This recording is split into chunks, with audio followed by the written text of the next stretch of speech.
Mga katrops, welcome back ulit sa aking channel, Sports React PH. At ngayon nga ay pag-uusapan natin ang balitang mas magiging competitive na nga po ngayong season, ang San Antonio Spurs. Pag-uusapan na rin nga natin dito sa ating panibagong video, ang magiging laro ng Los Angeles Lakers laban sa Milwaukee Bucks.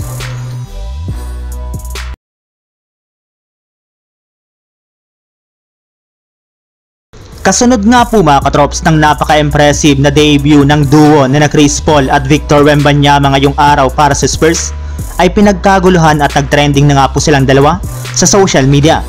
Halos lahat nga po ng mga fans ay bukang bibig na isa nga po ang Spurs sa mga dapat katakutan sa darating na season dahil sa kanilang bagong superstar duo.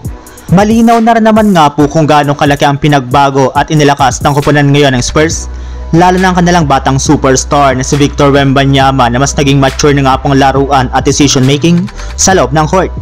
At isa nga po sa mga rason bakit ito nangyayari ngayon ay dahil sa impluwensya ng kanilang veteran point guard na si Chris Paul. Kung inyo nga pong matatandaan mga katrops, maliban nga po sa Warriors ay lahat nga po ng mga teams na sinalihan nga po nito ay lumalakas at nag-i-improve. Kaya inaasahan nga po na ganito rin naman ang mangyayari sa kanyang bagong team ngayong taon na San Antonio Spurs. At sa ipinakita pala nga po nila ngayong araw ay isang magandang senyales na magiging competitive na nga po sila sa Western Conference.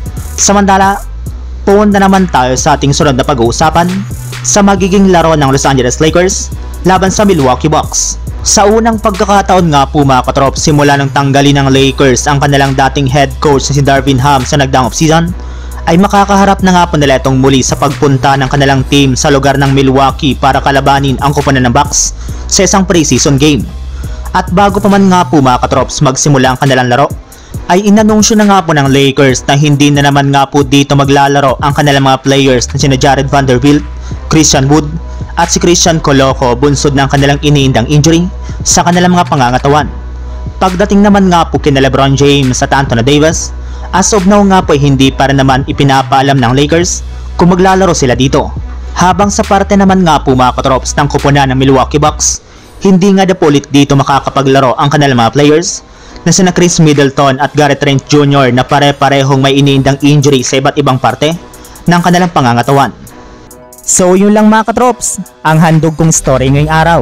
Sana nag-enjoy kayo, please like and subscribe my YouTube channel, Sports React PH, para sa iba pang story at update patungkol sa NBA. Kita-kits muli sa ating susunod na video.